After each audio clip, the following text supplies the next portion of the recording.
RBSC education academy में आप सभी का स्वागत है। आज हम कक्षा 12 की हिंदी साहित्य की जो प्रथम पुस्तक है सरयू, उसके काव्य खंड के अंतर्गत पाठ 4 घनानंद का अध्ययन करेंगे। कवि परिचय देखिए। घनानंद रीतिकाल की रीतिमुक्त स्वच्छंद काव्य धारा के प्रमुख कवि है। यानी रीतिकाल को जब हम पढ़ते हैं तो रीतिकाल के वो 3 काव्य धाराओं के अंतर्गत विभक्त किया गया है, रीतिबद्ध, रीतिमुक्त और रीतिसिद्ध। तो घनानंद जो है वो रीतिमुक्त काव्य धारा के प्रमुख कवि हैं। इनका जीवन और काव्य दोनों अभिन्न है। इनका जन्म सन 1746 में हुआ। इनका संबंध राज दरबार से था। ये मोहम्मद शाह रंगीले के दरबार में प्रतिष्ठित मीर मुंशी के पद पर थे।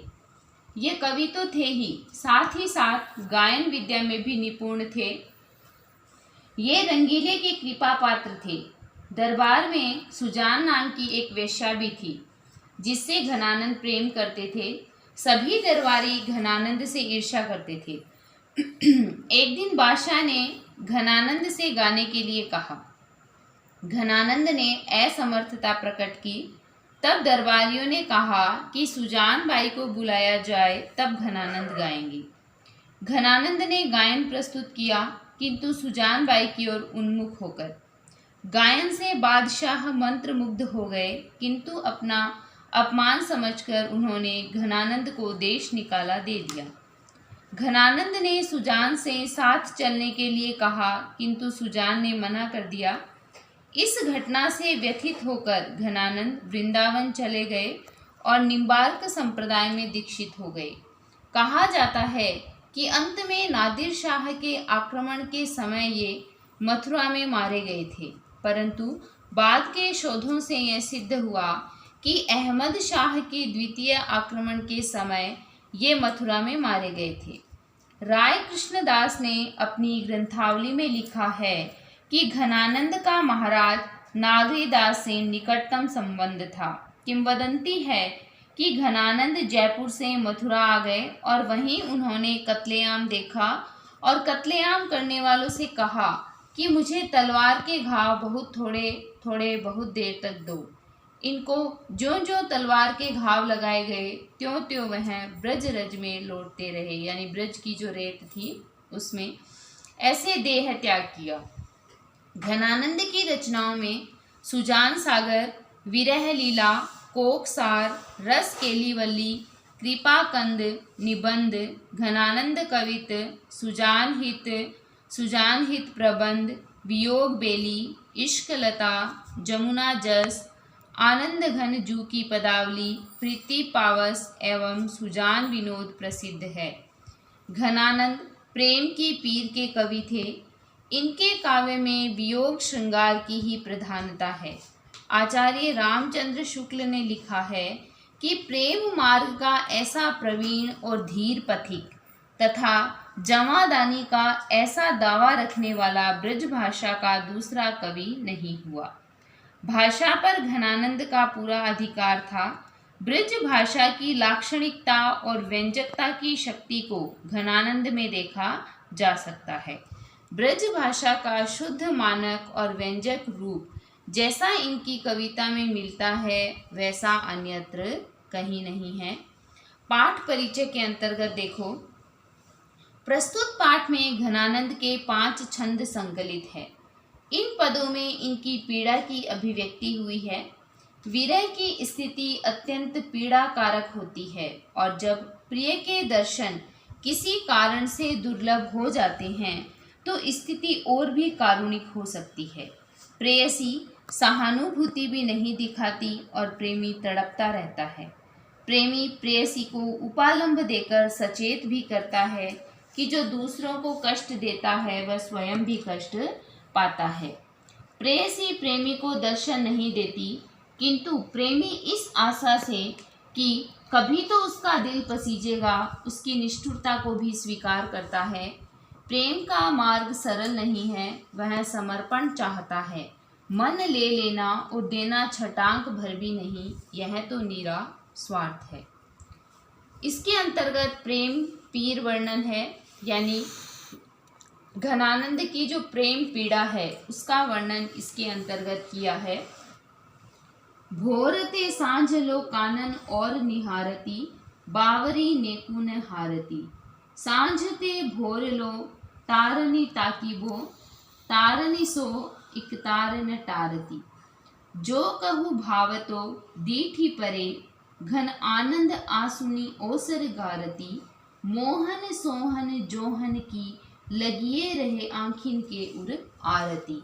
यानी इसके अंतर्गत प्रेम पीड़ा का जो वर्णन है वो किया गया है। भोर, भोर कहते हैं सुबह को, लो तक, कानन कहते हैं वन को, निहारती यानी देखती रहती है, बावरी यानी पागल, नेकू थोड़ा, हारती यानी थकती, तारनी तारों को, ताकि वो यानी देखना, सो से कहते हैं, इकतार एक तक, लगातार, तारती टालना, भावतो वह जो मन को भाता है, दीठी दृष्टि, तारनी पुतलियों से, इकतार एक तक, गारती गला देती है, सोहन सामने, जोहन देखना, आरती करुणा इच्छा, अवसर अवसर, लगिए रहे यानी लगी रहती है, उर यानी हृदय। इसके अंतर्गत देखिए, जब हम सह प्रसंग लिखते हैं तो हम लिखेंगे प्रस्तुत पर हमारी कक्षा 12 हिंदी साहित्य की पुस्तक सरयू के प्रथम खंड के भाग चार या मान लो पाठ 4 घनानंद द्वारा रचित प्रेम पीर वर्णन शीर्षक से अवतरित हुआ है। प्रस्तुत पद में कवि ने विरहिणी नायिका की मनोदशा का वर्णन किया है। इस प्रकार हम इसका सह प्रसंग लिखेंगे। फिर इसकी व्याख्या देखिएगा। भोर ते सांझ लो कानन और, निहारती बावरी नेकुन हारती। यानी कवि घनानंद वर्णन करते हुए कहते हैं कि दुख में जो नायिका है वो सुबह से शाम तक जंगल की ओर देखा करती है, वह इसलिए ताकि वो तारनी सो इक तारन टारती।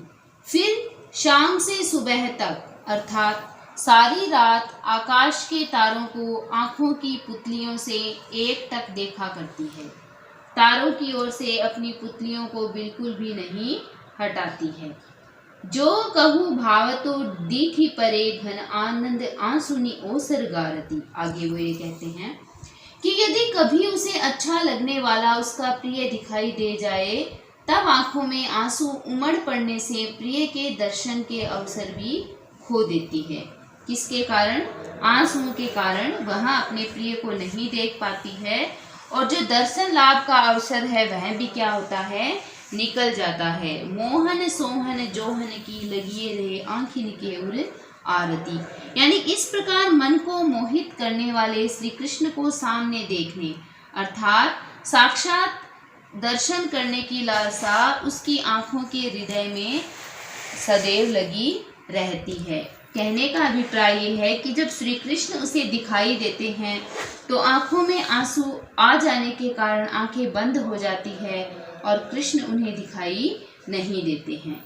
विशेष में हम देखेंगे कि सर्वप्रथम आपको पता है कि विशेष के अंतर्गत भाव लिखना होता है, तो इसमें आपको पता ही है कि विरहिणी नायिका का चित्रण किया गया है।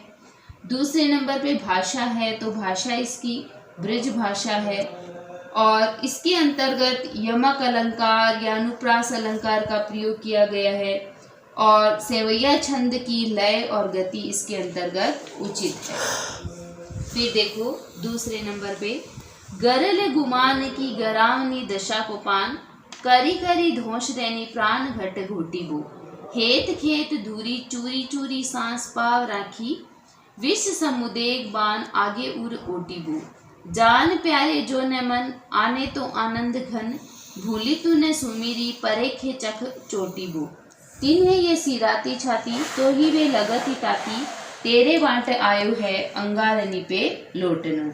यानी इसके अंतर्गत देखो कि कवित्व स्वच्छंद काव्य धारा के जो कवि हैं घनानंद, उनके द्वारा प्रेम पीड़ा वर्णन से लिया गया है, और इसमें प्रेमी को तो प्रेम मार्ग में कष्ट उठाने ही पड़ते हैं, इस बात को बताया गया है। गरल गुमान की गरावनी दशा को पान, करी करी धोस रहनी प्राण घट घोटी वो। यानी कवि वर्णन करता हुआ कहता है कि प्रेमी के हृदय को गलाने वाली घमंड रूपी विष को पी पीकर दिन रात अपने प्राणों को हृदय में घोट कर रखना है। हेत खेत धूरी चूरी चूरी सांस पाव राखी, विष समुदेग बान आगे उर ओटिबू। यानी प्रेम रूपी रण क्षेत्र की धूल में पैर डालकर व्याकुलता के बाणों का अपने हृदय से सामना करना है। तो कहने का अभिप्राय क्या है कि प्रेम में घमंड को छोड़कर मनुष्य को प्रेम जनित जो व्याकुलता है उसको सहन करना पड़ता है। जान प्यारे जो ने मन आने तो आनंद घन, भूली तूने सुमिरी परे खेचक चोटी बू। यानी प्रेम पात्र यदि ध्यान न दे तो भी नेत्रों से की गई चोटों को लेकर पछताना नहीं चाहिए। प्रेम पात्र के हृदय को भले ही शीतलता का अनुभव हो, परंतु प्रेमी को तो विरह का ताप सहना ही पड़ता है। तीने ये सिराती छाती तो है वे लगती ताती, तेरे बांट आयो है अंगारनी पे लोटी बो। यानी प्रेमी जो है उसके हिस्से में तो क्या है, कष्ट सहना और अंगारों पर लौटना ही आया है। प्रेमी की राह में तो कष्ट ही कष्ट होते हैं। यानी इसके अंतर्गत ये बताया गया है कि जो बात किसी को शीतलता प्रदान करती है वही बात आपको क्या लगती है, जलाने वाली लगती है। क्योंकि जो प्रेमी है, जो प्रेम करता है, उसके जीवन में अंगारों पे लौटना ही आया है, क्योंकि प्रेम के मार्ग में उसे कष्ट ही कष्ट सहने पड़ते हैं। उसके बाद देखो, बहे अतिन निठुर मिटाए पहचानी डारी, याही दुख हमें जक लागी हाय हाय है। तुम तो निपट निर्दयी गई भूली सुधी, हमें सूल सैल निसो क्यों न भुलाए है। मीठे मीठे बोल बोली ठगी पहिले तो तब, अब जिए जारत कहो दो कौन न्याय है। सुनी है कि नाही है प्रगट कहावती जू, काहू कल पाए है सु कैसे कल पाए है। इसके अंतर्गत देखिए कि घनानंद ने प्रेम पात्र सुजान की जो निष्ठुरता है और अपनी जो व्यथा है उसका वर्णन करते हुए कवि कहते हैं, भय अति निठुर मिटाई पहचानी डरी। यानी घनानंद कहते हैं, हे सुजान तुम तो अत्यंत निष्ठुर हो, तुमने हमारी पहचान ही मिटा डाली है। या ही दुख हमें जग लागी हाय हाय है। इसी बात का हमें दुख है और हमारे मुंह से जो दुख सूचक शब्द है हाय हाय वो निकला करता है। तुम तो निपट निर्दयी गई भूली सुधी, कि तुम तो अत्यंत निर्दय हो, दया भाव से रहित हो, तुम्हें तो हमारी याद भी नहीं आती। हमें सूल सैलनी सो क्यों न भुलाए है। आगे कहते हैं कि कांटों की पीड़ा देकर क्यों हमें बुला दिया। यानी खुद तो क्या है, आराम से रहते हो और हमें कांटों की सी पीड़ा देकर हमें भुला दिया है। मीठे मीठे बोल बोली ठगी पहिले तो तब, कि पहले तो तुमने मीठी मीठी बातें कहकर हमें ठग लिया और हमारे मन में प्रेम जगा दिया। अब जिए जारत कहो द्यो न्याय है। यानी अब वियोग की दशा उत्पन्न करके हमसे दूर रहकर हमारे जी को जलाया करती हो, बताओ ये कहाँ का न्याय है। सुनी है कि नाही यह प्रगट कहावती जो, काहू कल पाए है सु कैसे कल पाए है। यानी पता नहीं आपने एक बहुप्रचलित कहावत है, सुनी है कि नहीं, कि जो किसी को दूसरों को तड़पाता है, किसी को कष्ट देता है, वो इस जीवन में खुद सुख कभी नहीं पा सकता। यानी दुख देकर कोई भी व्यक्ति ना तो चैन से रह सकता है और ना ही शांति प्राप्त कर सकता है। मीत सुजान अनीत करो जिन, हा हा न हुजिए मोही अमोही, दीठी को और कहूँ नहीं ठोर, फिरी दृग रावरे रूप की दोही। एक विसास की टेक गहे लगी, आस रहे बसी प्राण बटोई, हो घन आनंद जीवन मूल दई, कित प्यास निमारत मोही। इसके अंतर्गत देखो कि कवि ने अपनी व्यथा अपने प्रेम पात्र सुजान से कही है और उसका प्रेम पात्र निष्ठुर न हो इसके लिए उसने बोला है, उसने कहा है, मीत सुजान अनीत करो जिन, हा हा न हुजिए मोही अमोही। यानी घनानंद कहते हैं, हे प्रिय सुजान, तुम इतना अन्याय मत करो, मेरे प्रति तुम निर्मोही मत बनो। दीठी को और कहूँ नहीं ठोर, फिरी दृगरावरे रूप की दोही, कि पहले तो तुमने मुझे अपने प्रति मोहित कर लिया और अब निर्मोही और कठोर हो रहे हो। यानी ऐसा मत करो, मेरी दृष्टि के लिए और कोई जगह नहीं है, मेरी दृष्टि में बस तुम ही समाये हुए हो और तुम मेरे नेत्रों में केवल तुम्हारी छटा है जो समाई हुई है। एक विसास की टेक गहे लगी, आस रहे बसी प्राण बटोही। आगे वो ये कहते हैं कि मेरे प्राण रूपी पथिक इसी विश्वास का सहारा लेकर शरीर में विद्यमान है और तुम उसे निराश नहीं करोगी। हूँ घनानंद जीवन मूल दई, कित प्यास निमारत मोही। आगे वो ये कहते हैं कि हे प्रिय सुजान, तुम तो मेरे जीवन का आधार हो। घनानंद कह रहे हैं कि तुम तो मेरे जीवन का आधार हो, तुम प्यासे के लिए पानी के भंडार की तरह हो, फिर मुझे ही अपने दर्शन की प्यास से क्यों मार डालते हो। कहने का अभिप्राय ये है कि तुम मुझे जल्दी दर्शन दो, मुझे प्यासा मत मारो। आगे देखो, अति सुधो स्नेह को मार्ग है, जहाँ नेकु सयानप बांक नहीं, ता सांचे चले तजी आपन पो, जिजके कपटी ते निशांक नहीं। घन आनंद प्यारे सुजान सुनो, यहाँ एक ते दूसरो आंक नहीं, तुम कौन धोपाटी पढ़ेओ कहो, मन लेहु पे देहु छंटाक नहीं। यानी इसके अंतर्गत जो कवि घनानंद है वो अपनी प्रेम पीड़ा का वर्णन करते हुए कहते हैं कि प्रिय सुजान को प्रेम मार्ग का स्वरूप समझाते हुए उन्हें उलाहना भी देते हैं और ये कहते हैं, अति सुधो स्नेह को मार्ग है, जहाँ नेकु सयानप बांक नहीं। वो कहते हैं कि प्रेम का जो मार्ग है वो अत्यंत सीधा सा है, जिसमें सयानापन या चालाकी का कोई काम ही नहीं है और उस मार्ग पर वही चल सकता है, प्रेम का निर्वाह वही कर सकता है जिसका हृदय निष्कपट शुद्ध और अहंकार का भाव उसके अंतर्गत नहीं हो। ताहा सांचे चले तजियापन को, झिझके कपटी ते निशांक नहीं। यानी जो कपट का भाव रखते हैं, जो छली होते हैं, वे इस मार्ग पर झिझकते हैं और संकोच करते हैं, वह इस मार्ग पर नहीं चल सकते। केवल सच्चे मनुष्य हैं वही इस मार्ग पर चल सकते हैं। घन आनंद प्यारे सुजान सुनो, यहाँ एक ते दूसरो आंक नहीं। घनानंद कहते हैं कि हे प्रिय सुजान सुनो, मेरे हृदय में तुम्हारे प्रति एक प्रेम के अतिरिक्त कोई दूसरा अक्षर नहीं है। मेरा हृदय जो है तुम्हारे एक निष्ठ प्रेम से भरा हुआ है, अन्य किसी भाव के लिए इसमें जगह ही नहीं है। लेकिन तुम तो पता नहीं कौन सी पट्टी पढ़े हो। आगे कहते हैं, तुम कौन दो पार्टी पढ़े हो कहो, मन लेहु पे देहु छंटांक नहीं। यानी तुमने तो न जाने कौन सी पट्टी पढ़ी है, किससे शिक्षा ग्रहण की है कि तुम मन भर तो ले लेते हो, लेकिन बदले में अपनी छवि का एक अंश भी नहीं देते हो। कहने का अभिप्राय यह है कि तुम मन भर तो ले लेते हो, परंतु छटांक भर भी देते नहीं हो। इसके अंतर्गत जब आप विशेष लिखोगे तो जो पहला विशेष होगा वो यही होगा कि इसका भाव क्या है। तो इसमें घनानंद ने बताया है कि वो चतुराई और शंका को बाधा मानते हैं और वो कहते हैं इस मार्ग पर जो सीधा सरल व्यक्ति होता है वही चल सकता है, जो चालाक होता है वह नहीं चल सकता है।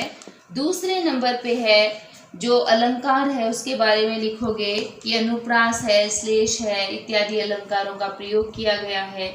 छंद इसमें सेवैया है, भाषा इसकी ब्रज भाषा है और आपको पता है जहाँ पे संयोग वियोग या श्रृंगार रस का वर्णन होता है उसमें माधुर्य गुण विद्यमान होता है। तो इस प्रकार हम इसका विशेष लिख देंगे और कल हम अपने नए वीडियो के साथ जिसका नाम होगा सेनापति पार्ट 5 उसके साथ मिलेंगे। तब तक आप इस वीडियो को पढ़ते रहिए। आप मेरे चैनल को लाइक करें, शेयर करें, सब्सक्राइब करें, बेल आइकन दबाना ना भूलें। धन्यवाद।